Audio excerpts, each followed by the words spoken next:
Hello, welcome to the BiG Scuba Show. Hi, I'm Ross Kemp, and I am on the BiG Scuba Podcast with Gemma and Ian. Today's episode is sponsored by Narked at 90, so let's find out a bit more about them. Narked at 90, their tagline has been beyond technical, which describes them pretty well. John Routley and Brent Hudson launched the company over 20 years ago. They are both technical divers who have logged thousands of mixed gas dives between them over a 30-year period. Using their engineering know-how and diving expertise have developed bespoke, personal, commercial and military diving equipment and products of a universally recognised, unparalleled calibre. Their ability to be adaptive and versatile with their developments led them to support the NHS during COVID. Using their superior knowledge of breathing and oxygen monitoring systems to help develop emergency ventilators. They also design and supply the sneaky stuff used by defence-based development groups throughout the Western world, although they can't tell us much about that. If you're thinking of moving across to tech diving or completely new to diving, Narked at 90 can advise and guide on the best equipment and setup for your personal or commercial requirements. Narked at 90 have unparalleled experience of shearwater dive computers and are the longest serving and sole and UK European service centre for those.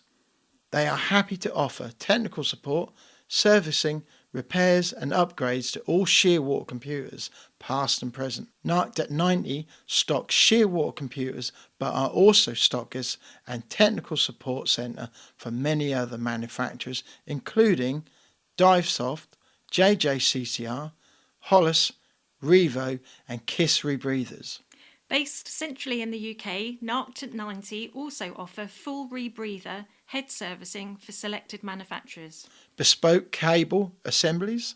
Advice on specific fitting requirements. Suggestions and guidance for home builds. Computer laser cutting and engraving. Pressure testing to simulate 400-metre dives. So, Narked at 90, a reputation built on supporting both manufacturers and divers worldwide. Go to narkedat90.com and make sure you are following their social media to keep up to date with their latest news and offers. Narked at 90, large enough to cope, small enough to care. Hello everyone, welcome back to the BiG Scuba Podcast. My name's Ian, I am your dive master and co-host. And all the way over in Pakefield is our other co-host. Hello, my name's Gemma. Welcome to the BiG Scuba Podcast. As you said to me a little while ago, we haven't reminded people about what our podcast is actually about. Do you want to do that?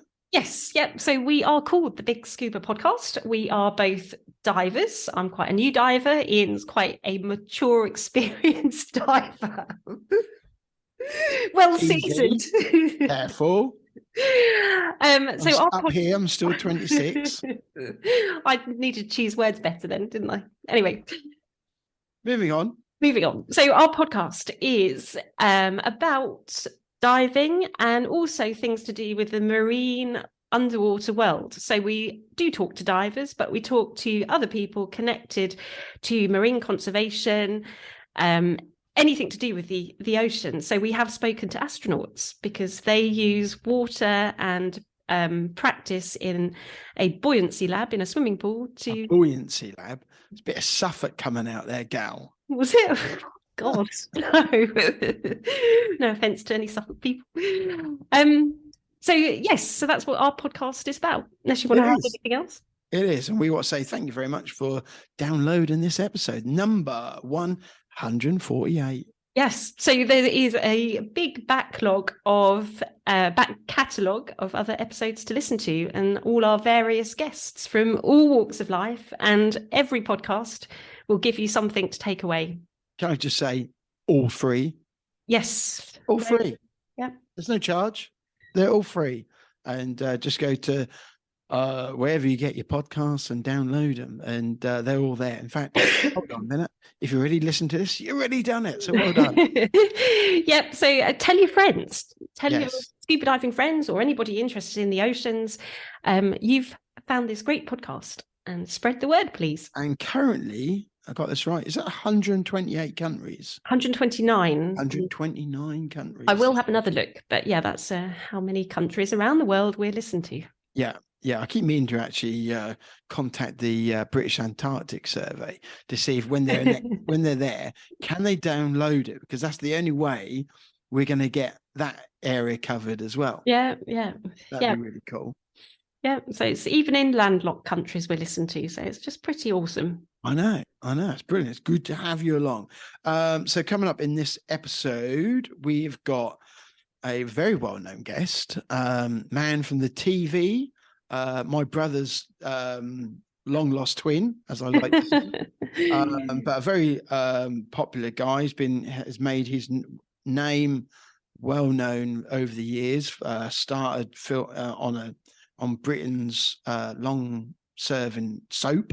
Yes, EastEnders. So probably if you're not listening in the UK, if you're listening around the world, EastEnders probably won't mean anything to you, but it is much to people these days, doesn't it? Really? But it is an institution. How is that still going? But anyway, that's where he cut his teeth in his acting world and TV career, and we've all got a past. But he's gone on. Yeah, he's gone on to do some great things. Get out my pub. Phil. Anyway, but he has gone on. Can I just say, I was going to say to him, but we didn't get time. One of the best lines I ever heard him say to somebody in EastEnders was, "Hold on, mate, this is going to sting." Actually, when he was about to give somebody a slap. Yeah. But EastEnders aside, he has gone on to make various series for the TV.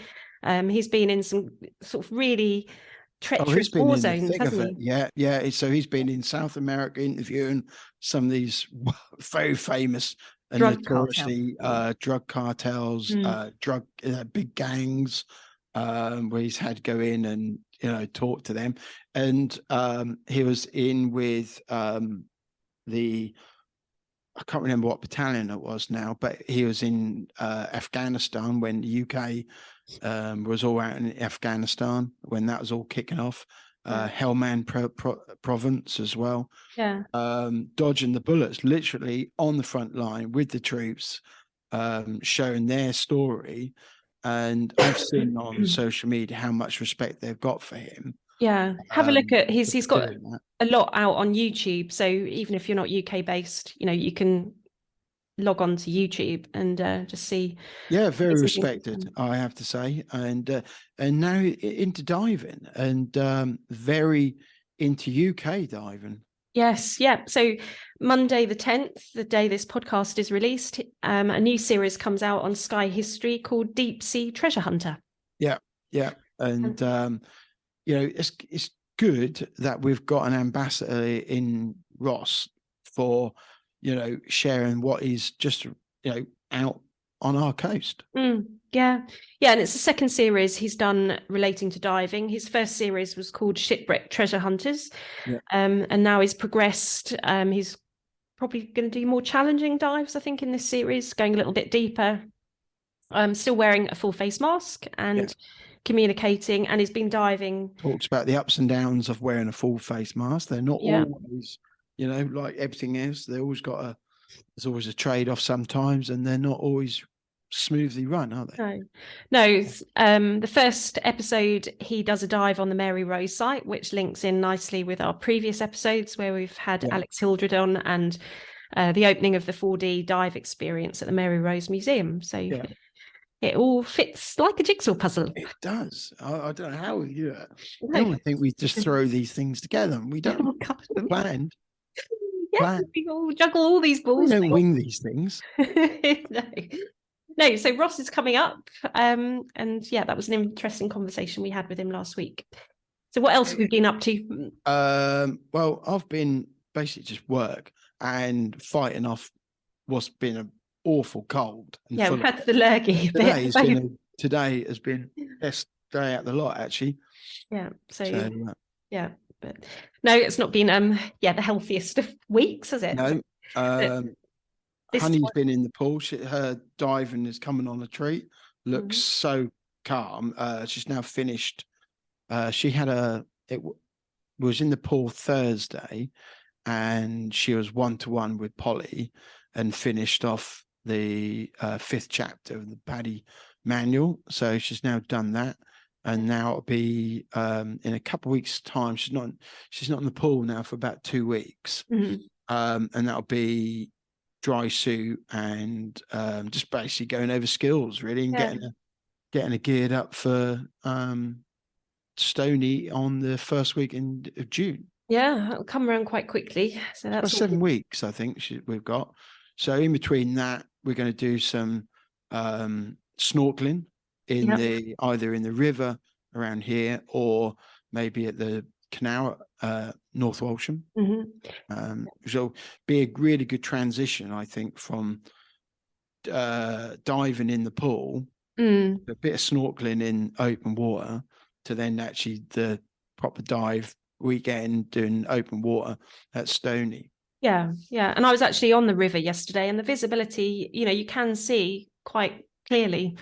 So that's good news. That'd be make a good wetsuit. Get the wetsuit on, hood, gloves, you know, and jump in. It ain't gonna be very deep, is it? Yeah. So a couple of meters, if that. And, no, but it's just that transition from blue, clear water in a pool to what it is going to be like in reality. Yeah, and that is, isn't it? So that working well. Helped you, didn't it? It did a lot, yeah. And I did see there was a couple of posts yesterday about people that had been diving at Stony Cove, and the visibility was really good yesterday. Yeah. So and the temperature had gone up to 7 degrees. I do believe that Crystal Seas are up there this weekend. So hope that's all going well. And start of the first dive of the training season has basically started, which is good this weekend. Yeah. And I was at Crystal Seas last Sunday doing my emergency first aid responder course. So how did that go? Yeah, it was really good. Trudy and Emma and Bradley were the instructors. Excellent. And Conrad, I think you did your rescue course with him. India and Sam are dive masters, and John Osmond was there for his refresher as well. So. I did my rescue with him, and it's a good experience. And I also did my EFR course with Trudy as well. Yeah. So it's very entertaining, but lots of good fun as well. And well, that's the point. That's the point. All preparation for the rescue course in a couple of months. Excellent.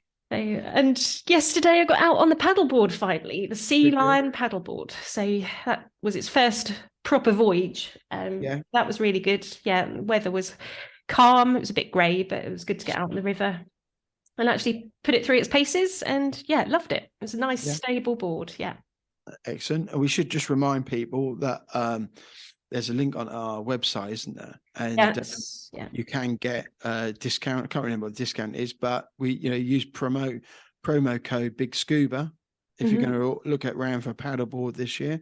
Have a look at Sea Lion boards and use our promo code. Yep, they've got a lot to shout about being a sustainable brand. Lots of good things on their website. So they look snazzy as well, don't they? Because they're inflatable, but the actual top of it makes how they've done it looks like wood. Yes, it's quite a striking looking board, and very easy to put together and transport. Even fitted in my little car. Yeah, excellent. Yeah. Well, if you get that in an MX-5, why not? No, exactly. So link will be in the show notes as well. So head over to their website and use the code BiG Scuba. Good-o. I do believe we've got some shout outs as well, haven't we? Yes. This week. Now we had a lovely email from somebody from Canada, I believe, didn't we? Yes. Who's actually lives in Ireland. Well, no, he was born in Ireland and then he moved to Canada. Yes, in Ontario. So Frank Connell. Yeah. So hello to you, and thanks for listening, and sharing, giving us your ear to download and listen to this podcast with us. So thanks for that. Yeah. So it's always good to hear from our listeners around the world. Yeah, brilliant. Is there anything else we need to cover off? No, I think we've covered everything. We've got quite a busy week ahead and back to work. It's Easter in the UK. We should say Happy Easter, everyone. Yes, Happy Easter Sunday. If you celebrate Easter, then Happy Easter. If not, I hope you enjoy your bank holiday. Yes, and eat plenty of chocolate. Yes, yeah. So, but yeah, we've got a busy week back to work, and I've got my photography course next Sunday, and then we're in the pool again the following Monday doing some full face mask skills. Yeah, brilliant. The photography course is really good. Yeah, I'm looking forward to that. So yeah, you'll enjoy that. So when's that? Next Sunday? Yes. Yeah. Excellent. Good. That's just in the pool, but it'd be good to get a bit more experience using the camera, ready for when we're back in the water at Stony Cove and in the sea. Yeah, brilliant. Yeah, it won't be long. We need to get diving this month as well, so it'd be good. Get shot this cold and get jumping in. Yes, yeah. Thankfully, it's come at the beginning of the month, and we're planning on getting back in at end of the month, aren't we? Yeah, definitely. Yeah. All right. Well, I think that's kind of it for now. So, Ross Kemp. Yes. On. This is our conversation with Ross Kemp. Before we do that, we need to say thanks to Patrick as well. Yes, Patrick Deacons, for organising the conversation we had with Ross and the time. So and helping setting this up. And don't we also need to say thank you to David from Sky? Yes, who we actually met at the Mary Rose event, didn't we? Who has also helped set this up as well. So it's been good. It's been a few people involved, but we got there. And it all fits in really nicely with our relationship with the Mary Rose Museum as well. So thank you to everybody concerned, and thanks to Ross particularly for giving us some of his time as well, because he had loads of interviews that day, didn't he? So it's good that he shared this with us, so it's all good. So enjoy this episode. Thanks for downloading. Okay, so thanks for joining us on the BiG Scuba Podcast, and this is in preparation for the launch of your new series, Deep Sea Treasure Hunter. So first of all, what do you love about diving? Well, the reason I got my paddy in the 90s was basically I'd always wanted to do it. When I was a kid, I had an Action Man with a scuba kit on it. Cool. And apparently, I don't remember doing this, but I used to nick the squeezy, the fairy liquid or whatever we had at the time, and I'd spray it in the bath after my brother had got out, and I'd make mountains with the bubbles, and then I'd have my diver coming in and out and doing all that kind of thing. And I knew that there was a connection between my family and the sea, because my great-grandfather was at sea for 65 years. I mean, he went to sea very young, and he was from a family that had grown up in a pub called the Ship and the Castle in Portsmouth Harbour, which still exists, which I visited in the first series. And he was from a family of 13, and all the men either joined the Merchant or the Royal Navy. So they all went to sea. Some of them sadly didn't come back. Some of them were shipwrecked like my grandfather. So I grew up with stories from my nan. Two of my relations sadly went, Arthur and Bert. Arthur grew up with my nan. He went down on the Hood. So there were sort of stories about Navy and sea and all that when I was growing up. I didn't know, and I've always been fascinated, to say, with being in the water, loving the water. I learned to swim when I was really young in the shallows of the Norfolk coast, because that's where all my family are from, even though I grew up in Essex. So when I go to see my nan, they know the groins there when the sand drifts, leaves. And so after a while, I got good enough to swim in the sea, even though there's a big undertow on that east coast. And I just love water, and I've always loved water and swimming, and whenever I've been able to afford a house with a swimming pool, I've had one. Wow, so I've been very lucky me. But also just being submerged in it, the feeling of it. I've always, really loved a bath over a shower, even though I predominantly shower these days because I'm an old git and I've not got time. But the major thing was, obviously, when I learned to dive, I got my paddy out in Cyprus, was just the freedom, just the feeling of self. There's no mobile phones down there. There's nothing else down there apart from, you and your buddy. But, I then when I learned in Cyprus, my girlfriend at the time, sorry, she was my first girlfriend. She wasn't very happy because I spent the entire 2-week holiday with a very good looking Norwegian dive instructor. And luckily I scraped through. That relationship was doomed to failure, sadly. And then about 3 years later, I met a girl who was also into diving, and we went off to the Maldives. We went for a month. Wow. Yeah, in the early days to Karumba village. So we're looking like, early 80s and early 80s, when there was not many people going out there. And my God, it was incredible. And that's the first time I went into a wreck. There's a long, they used to land, what were they called? The Vulcan bomber there? Oh, yeah. Connection between British RAF and the whatever organisation in charge of the Maldives at the time. And they'd built a runway that basically stretches out into the sea for a good like half a mile or whatever. And the drunk skipper of some merchant vessel called the Victory had rammed it into the wasn't expecting to see a long piece of concrete sticking out into the Indian Ocean. And you could dive into it.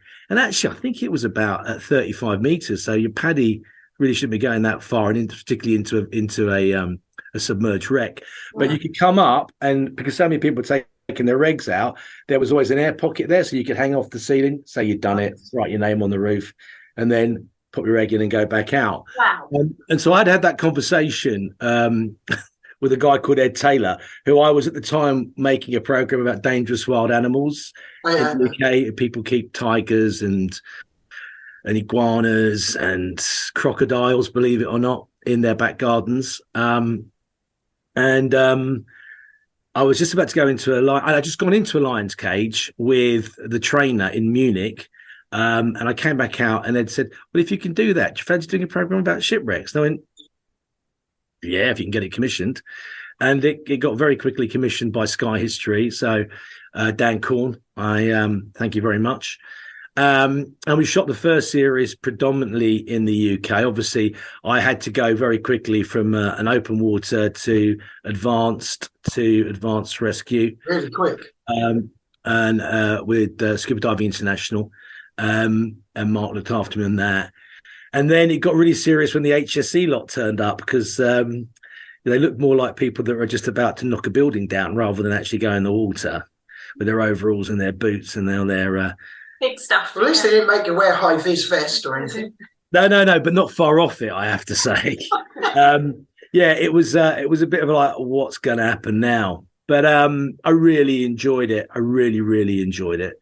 And it was great, it was great. Everyone at Raisbury was very kind to me to begin with. And then we moved on to Cromwell and obviously to the NDC. And then we went proper open water. And I loved it. And I love British diving as well. I mean, sometimes it's better you can't see too much. Yeah. And it's a good start, isn't it? The lack of visibility, because when you get into the blue water, it's...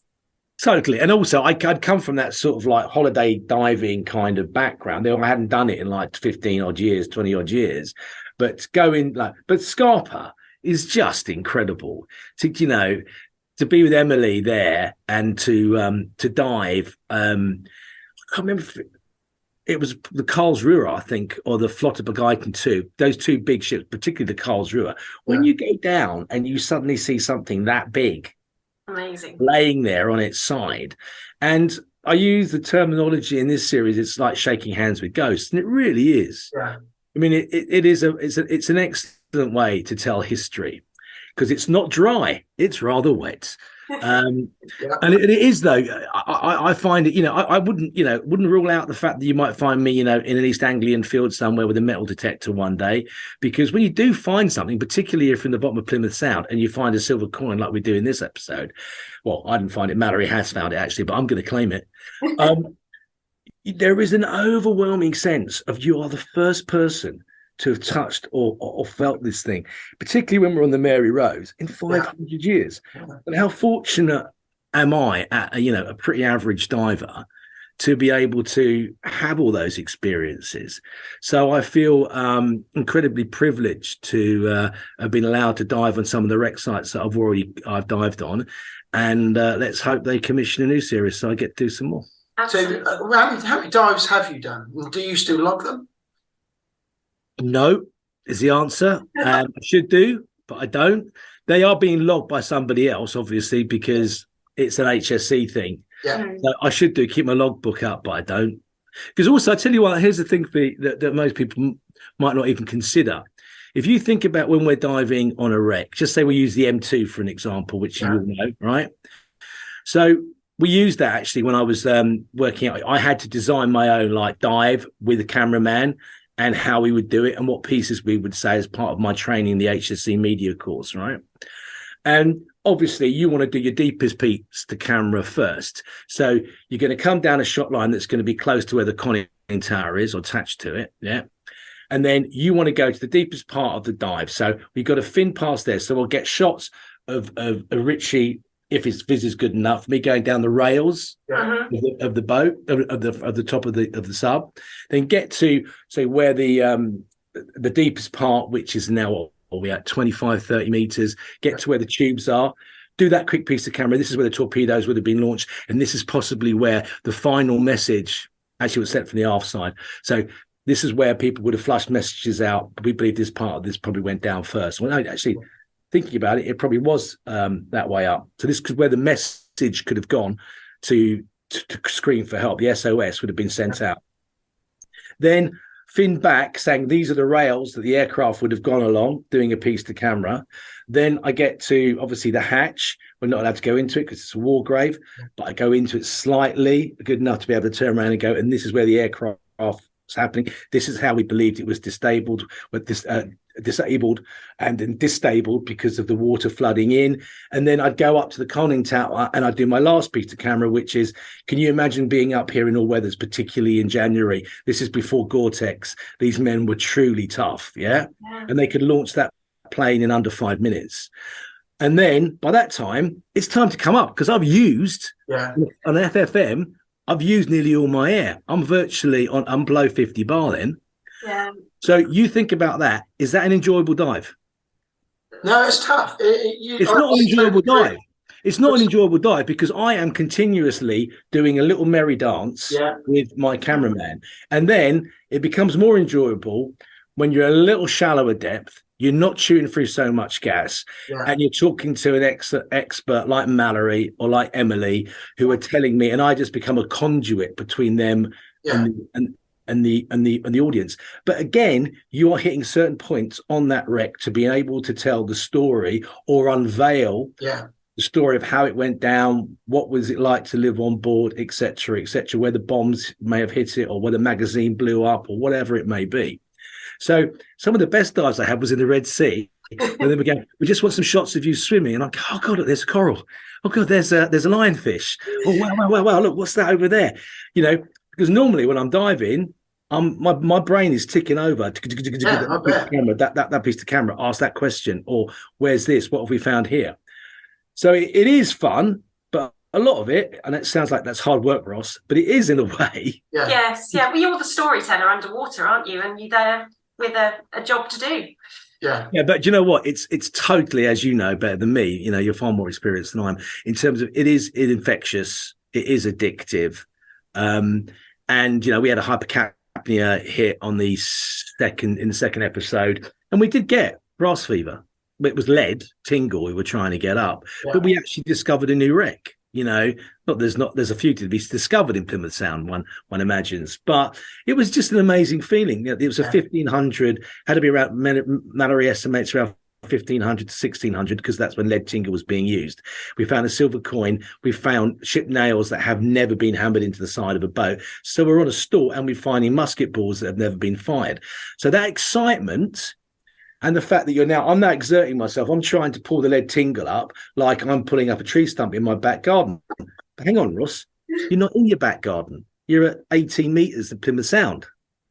And so we both breathed out too much CO2 and we both sort of semi-blacked out and had a bit of a moment. But then again, your training kicks in and we've got a safety diver with us, Mark Colwick, who's a brilliant guy. And Richie is really calm, he's the cameraman. And we managed to get to the shot line against the tide. But we were both a bit freaked out when we got on board, and rightly so. You should never take it for granted. You're not in your back garden. You're in a hostile environment. No, so, we shouldn't be there, should we? So again, mate, not meant to be there. No, effectively not. No, and it's a privilege that you are. Yeah, I never. That's the part of the elation for me is that I'm doing something that not many people ever get the chance to do. Yeah. So that is a privilege, but it's also something, you have to treat with the utmost respect. But what you're doing is actually bringing diving to the masses. There's no other programs out there, been out there of recent years, where you are taking people in from their living rooms down to these murky depths. And you've got to think, a lot of people will watch that, have never thought about diving, have never dived, never seen underwater, and that might trigger them to I hope so. Into water.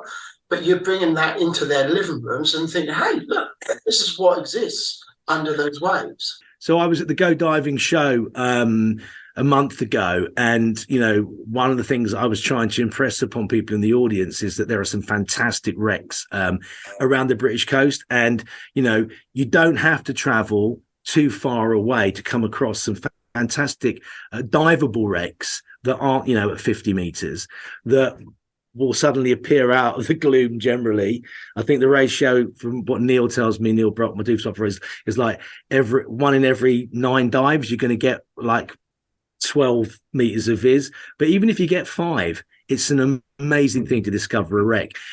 I think the one thing that came over, that there was so many divers there that don't dive in British waters.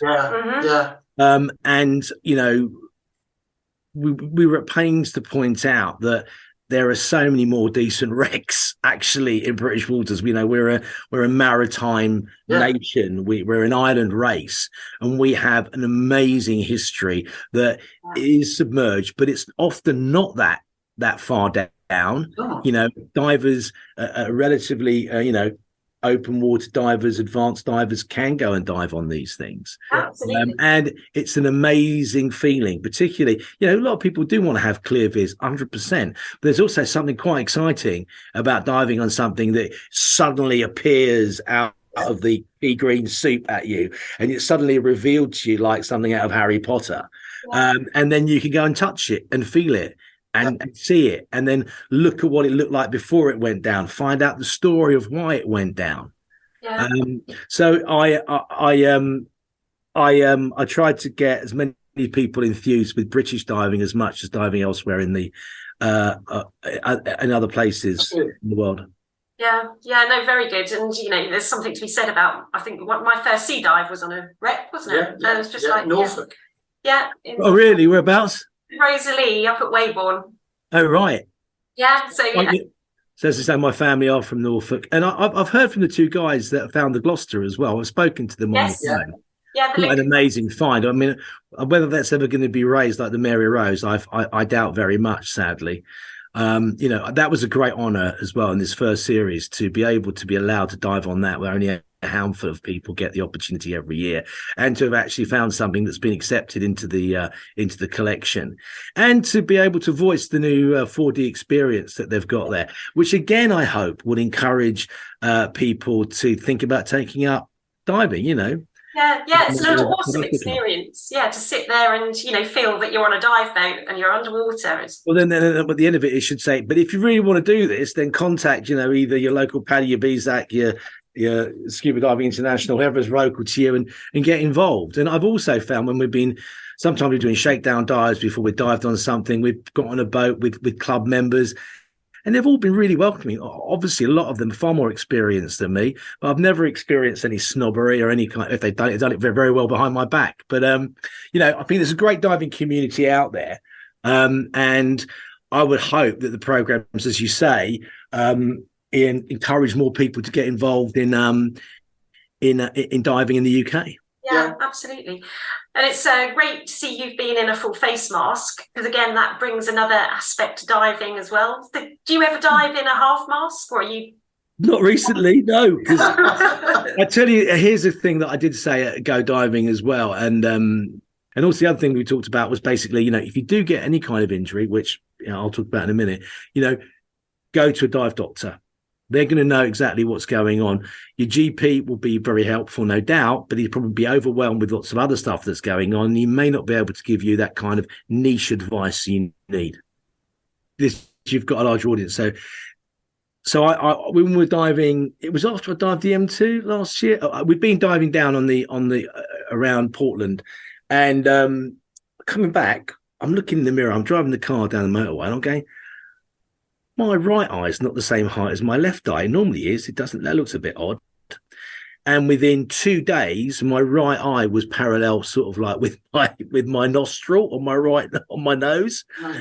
And obviously, I'll go to the doctor as soon as I can. And I go to very expensive, nice doctor in London, and he advised me to go to an optometrist. That costs £1,000. Then I go to, that's not good enough. You need someone who looks at brain problems and issues. So I go to him. He recommends an MRI to see if I've got a tear in my arteries and my carotid artery on my other side, on my left side. I thought if you've got a tear in your carotid artery, you'd probably be dead, but apparently not. Apparently you can't operate on it, and you look like that for the next 7 months. Well, in my job, looking like Quasimodo is only going to get me one role, that of Quasimodo, or maybe the occasional Panto. All right. So I'm a little bit concerned. I have to wait for 3 days for the MRI scan to come back and be looked at, checked by an expert, and there is no tear. So it slowly gets better. My goes back normal. We go back in the water. And I'm not jumping off the back of the boat. I'm lowering myself in on the cage, and I'm slipping off because I think it's something to do with compression across my chest. And I'm going, mate, I don't feel there's anything to do with that. There's something else going on here. Go back in the water, come back out, full face mask again, sealed against my face around the hood. Same thing happens again. This time it's even worse. It's now nearly near my lip, right? I look awful. And instead of spending all that money, I go to the dive doctor, which is free. Yeah. There's one in Poole and there's one up in Scotland, I believe. Yeah.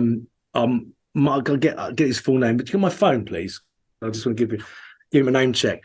But this guy in one Zoom call told me exactly what was wrong with me. I'd compressed my lymphatic system. So I got big mask squeeze, basically, all around my face. And it takes if you squeeze your lymphatic system, if it squeezes your lymphatic system, it will take nearly 7 days for it to unsqueeze, right? No one told me that. No. Spent a load of money talking to experts, and Mark Bentley-Smith, his name is, brilliant guy, Dr. Mark Bentley-Smith, and dive doctor. Can I advise that to anyone listening to this? If you do get a diving injury of some kind, or you're not sure, don't go trying to ring up a GP. I mean, you can do that if you've got no way, but go to people who specialize in diving injuries, because I wasted a lot of time and I freaked myself out for a good month. Yeah, scary. So, mate, no, because you know what I do now? If you watch me in this episode, even though I have to say wearing a hood is the reverse of a facelift, right? It's a face squeeze, right? I now seal my FFM round my hood. There's pressure on the actual lymphatic system. Now, not everybody's going to be made. Mask outside there. Yeah, I used to seal it inside and then put the hood around the edge of the FM. Right now, if you look at you not find you get air leak out the top holes, but you'll see I will get air come out. Yeah. Obviously, I can do it as tight as I like now, so it's a pretty good seal. And I've got burnt pinholes in the top of the hood. Yeah. You will see air linking out, and that means I've got less time under. But then again, I'm less like Quasimodo when I come up. It's better. You look better. Yeah. Not that much better, but you know, I'll take anything at this age. So that's one of the biggest bits of advice I've got as a relatively new HSC diver or any kind of diver is that you get something that goes wrong, you're better off going to a doctor that specialises in the field that you've been involved in, and that environment is diving. Then go to a dive doctor, and then they're out there on the internet. They're probably going to hate me now. They're probably going to get 1,000 calls a day. I think it's a fair point, though, Ross, to recognise that you are. I'm trying to think. You are quite a new diver, and you've been asked to do difficult dives with quite loaded dives as well. I.e., you've had to go through the whole commercial diving process. You've had to get used to full face mask diving, which normally you wouldn't do till quite later on in diving. You've had to master your buoyancy, and all at the same time think about smart things to say in front of the cameras, and find things. And that's a lot to ask for somebody who's Relatively. Well, yeah. Well, I mean, I've been doing it for a long time, but not at the level that I've been doing. Oh, exactly. Doing it That's what I now. mean. And you're absolutely right, Ian. But you know what? If you really love it and then you enjoy it, and also I've got Neil Brock, right? And I he's one of the funniest men I've ever met. He's one of the toughest men I've ever met, but he's also one of the most carefulest men I've ever met. And people like him, who are saturation divers of the old times, they know a thing or two, all right?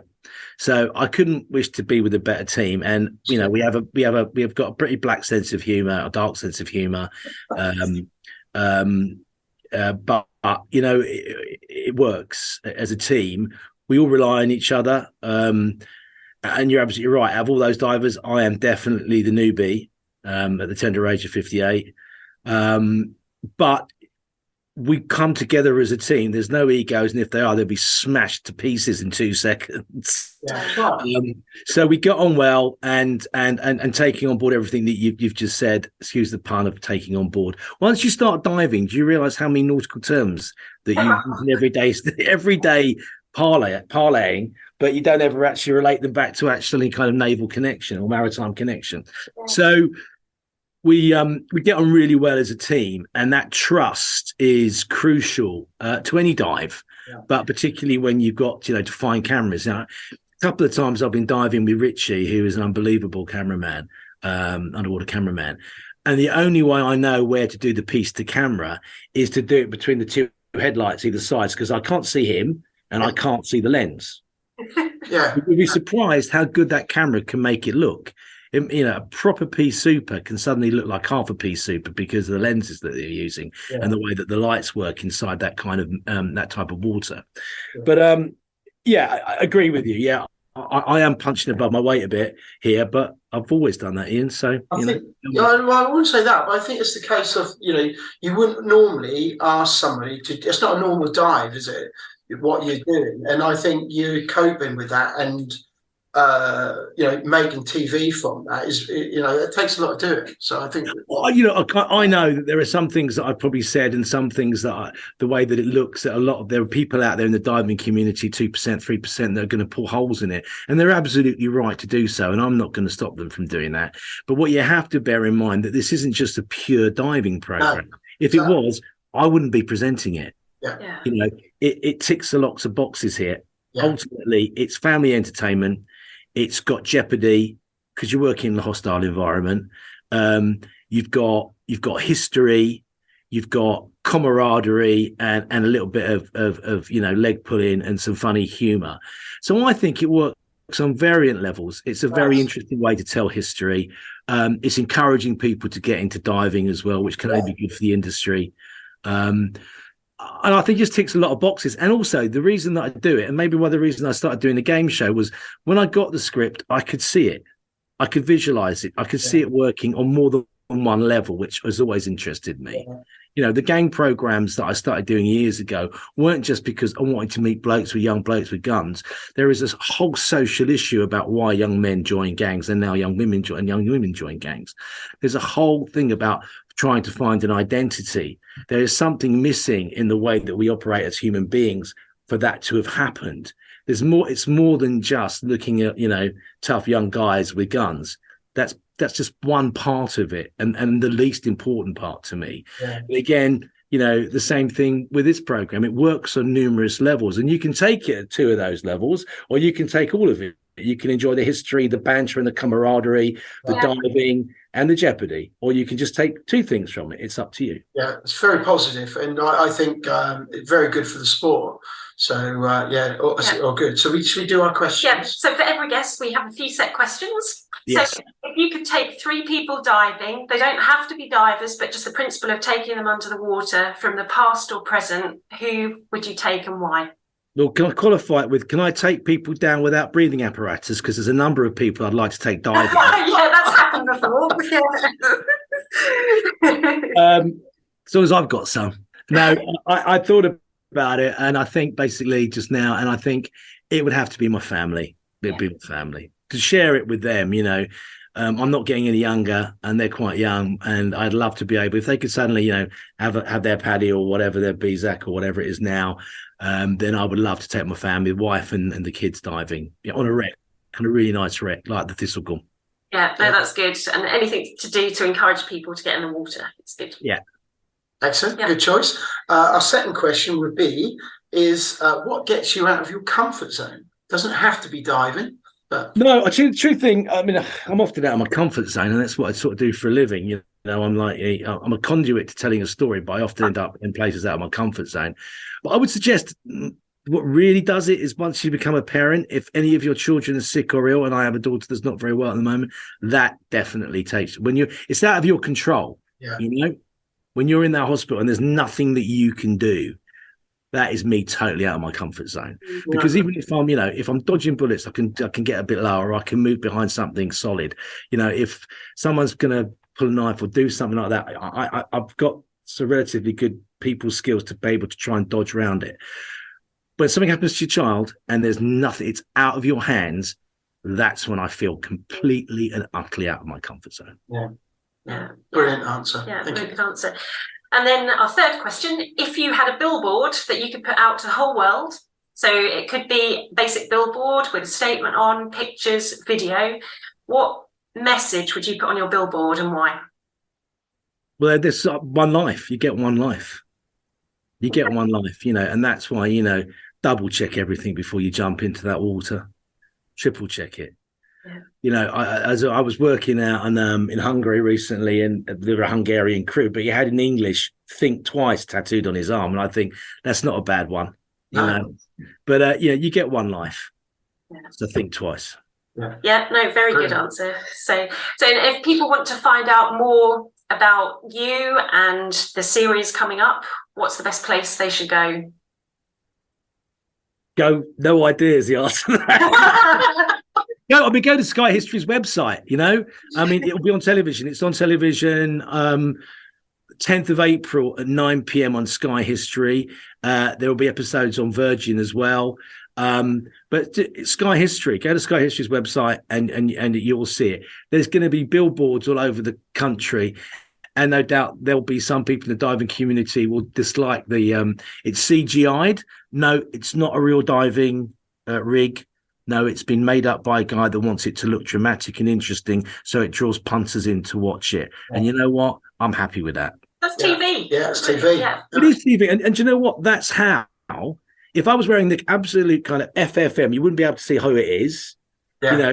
It's been done in a very clever way. So I drop through history and the different wrecks that we see from. That's good. So you start off with like Sherman tanks and Valentine tanks, and then you go through all the different wrecks that we dive on, 1800 steamers and sailors, and you get down to the Mary Rose.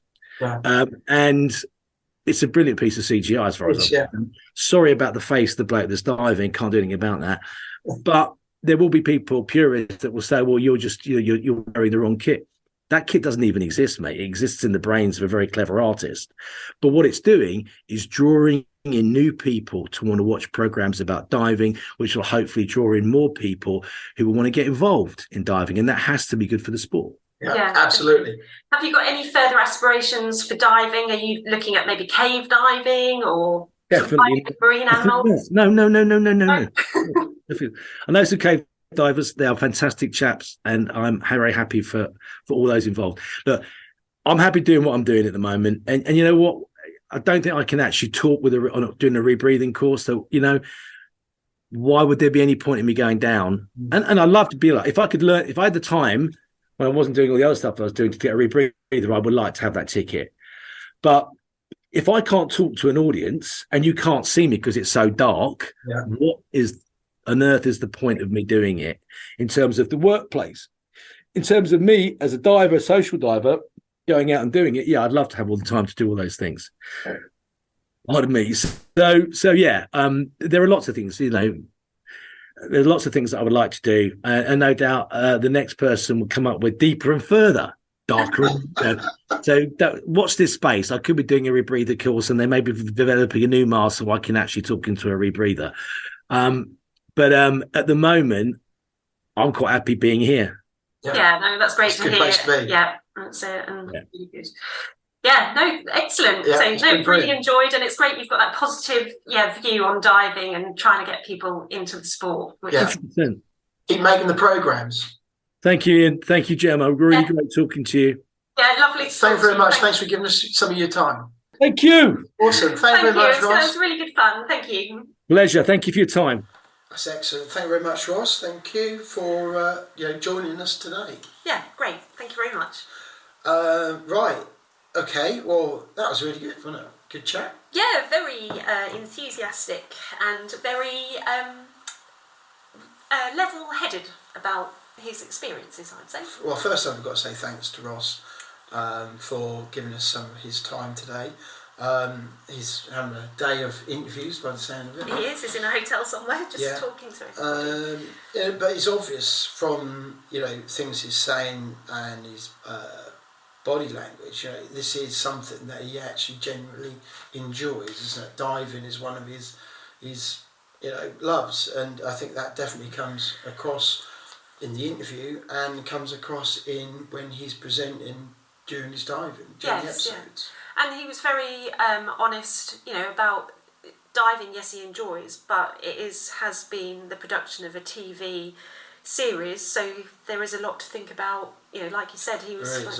And I was trying to think of a better way of how to put it to him. I didn't mean as literally as a new diver, but I know he'd done his open water in the 90s and then had Big Gap and then he got into it and that was this.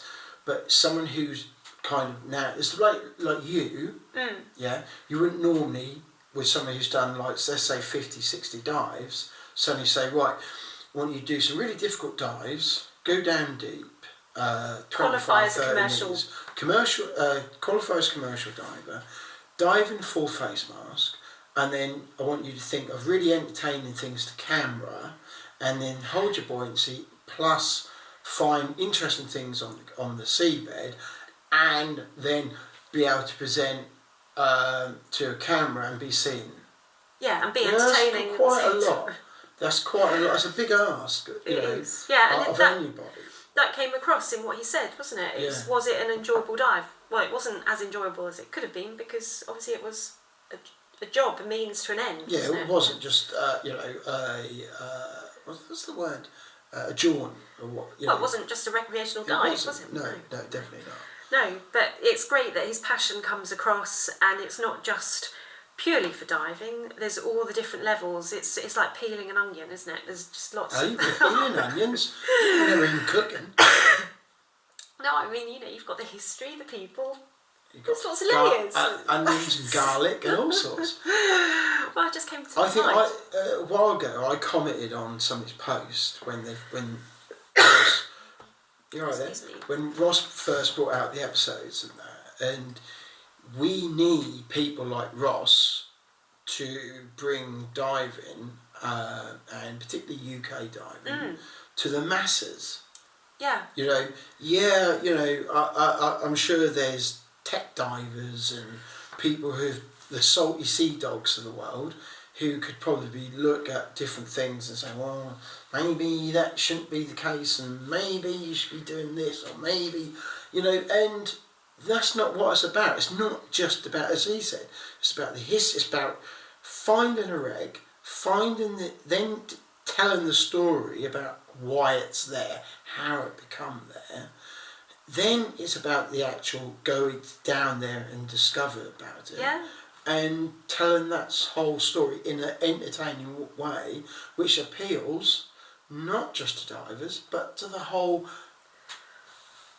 people who love telly and will pay, and want to learn about it.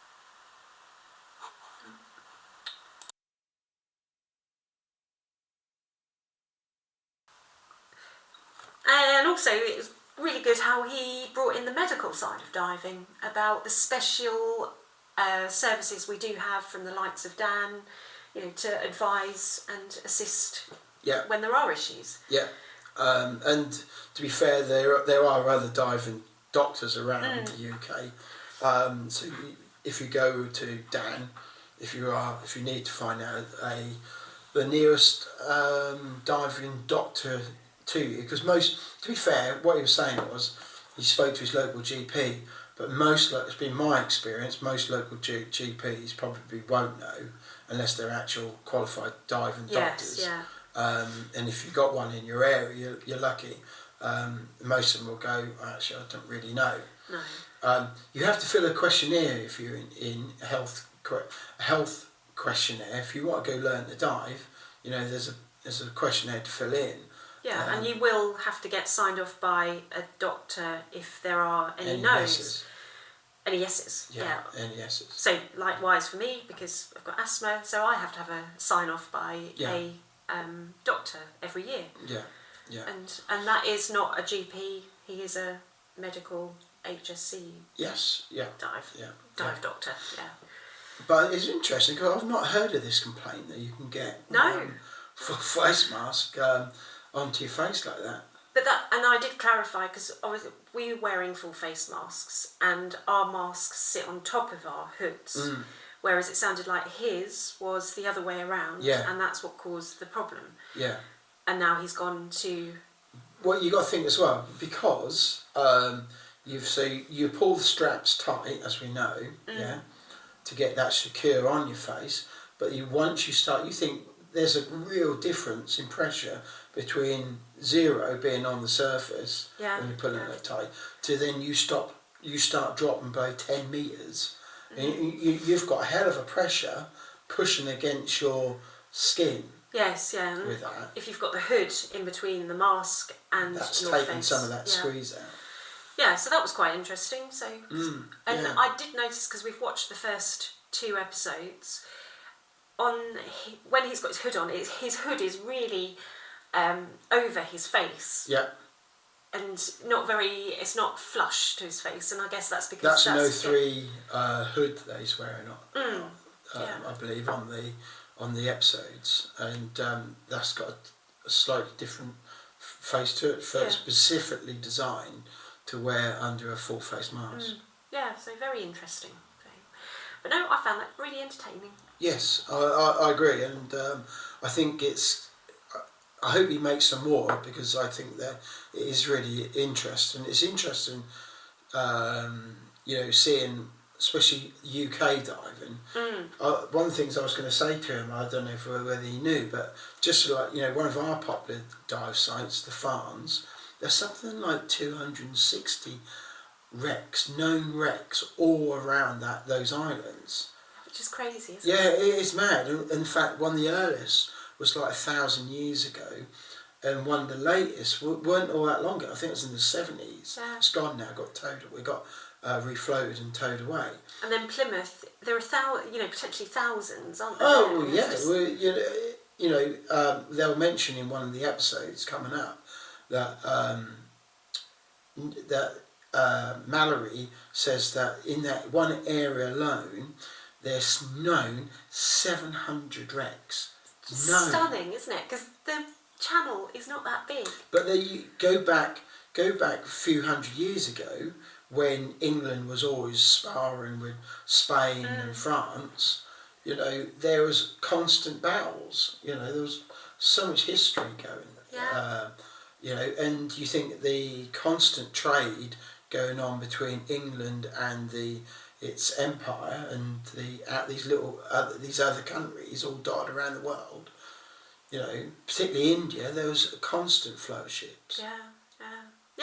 And we are an island at the end of the day, so we will have ships. Yeah, and it's really good to hear us talking about UK diving, I think, because there's so much, and I never quite understand it really, why people don't dive in the UK, because it's like, even if you said, well, I don't like the cold water, okay, I get that, dive in the summer. Yeah. It's not that cold. You can dive in a wetsuit. No, and there's just so much to explore in the UK. You go to Weybourne, you can dive the Rose Lee, and the top of the deck is like 4 metres, you go off the top of the deck and go to the bottom, it's about 8 metres tops, right? Yeah. And it is warm, you see lobsters, you see crabs, you see all these types of fish. Sponges. Loads. Yeah. Loads. And you think, why? You don't need... Egypt is lovely, Red Sea, great, get it. But you've got all this on your doorstep to be explored. Yeah. And you don't need a dry suit. No, and as I said, that first sea dive I did, that just was amazing. How clear was that? It was stunning, and that was what my just you after did my your open water in Gildenburg at the weekend, right? yeah. And it was like pea soup, unfortunately, when we went, and it was. Yeah, and then being honest, midweek you couldn't even see the double-decker bus. No. And we dived in Weybourne straight afterwards, didn't we? Yeah. And it was so clear. Yeah, it was warm. It was amazing. Yeah. So it just shows you, yes, like Ross said, not every dive is going to be perfect visibility or even 12 metres visibility, but you know that's variety is the spice of life. And that's where you get your experience and build your confidence. Yeah, and you know I think there's a lot to be said if, there are people that just do holidays, they just blue water dive off of Red Sea, shore, abroad. Fine, fair enough, that's what they do. Yeah, ticks their boxes, doesn't it? It does, but the point of it is, although that is really great, you're also missing out a lot what is around and on your doorstep. Yeah. You know, and even if you're in the centre part of the UK, which I think is like 70 miles. It's away. 70 miles from any part of the coast, which is 2 hours driving, and at no stage in the UK are you more than a couple of hours really from UK diving. Exactly. Yeah. One thing I will say, always best, and as Ross did pick up on this as well, is always best to get local knowledge. Yes, that was very, very good advice. Because although I kind of simplified it a bit by saying you're only 2 hours from every coast. Not every coast is good for diving, but with local knowledge, it can be done. Yeah, and we see that when we've done boat diving. Yeah. You know, there are tides to consider. Yeah. It's winds, everything. So brilliant. Really impressed. Yeah, and I'm really impressed that he's such an advocate for UK diving and just diving in general. It's really good. It's not just a showman. He's purely got it in his blood. No, he's as a TV guy, I think carry on doing what he's doing. Yeah. No, so very big thank you, Ross. Yeah, what say? Thank you very much. And let us know. The shows are coming out on Monday, which will be when this episode airs. Yes, the 10th of April, and then the Deep Sea Treasure Hunter will be out at 9 p.m. on the Sky History Channel. So if you're watching it, let us know what you think. Did you enjoy it? Any points that you thought, was there any questions you think we should ask? Maybe we could put them to Ross and we'll send it to him. It'd be really good to get your feedback. Do you like the show? Any comments, anything like that? Yeah, so keep an eye on our social media. We'll be posting about some of the episodes, I'm sure, as they go through the series. Yeah. And obviously, Mary Rose, you can dial back and listen to Alex Hildred. Obviously, Ross got to dive on the Mary Rose site, so that's another good episode to listen to as well. Yeah, very fortunate. Brilliant. Well, thank you very much. Thanks for downloading and thanks for listening to this episode. Thanks for downloading and goodbye from the BiG Scuba Podcast. Now that does wrap up today's episode of the BiG Scuba Podcast. But if you want to hear more from the podcast, make sure you hit that subscribe or follow button depending on what platform you are listening on. That way you will never miss an episode from us. But if you are listening on Apple Podcasts and did enjoy what you heard today, we would really appreciate it if you head to the show page to leave a 5-star rating and review. It really does help us. If you do, please take a screenshot of that review and send it to us on Instagram, and we'll give you a shout out to say a big thank you. If you have any questions for us or anything that has been mentioned in today's episode, be sure to reach out to us on any of our social media platforms or send us an email. The links are in the show notes. We will get back to you no matter what. If you have made it to this point in the episode, we both want to say a big thank you for tuning in, and we'll see you on the next episode.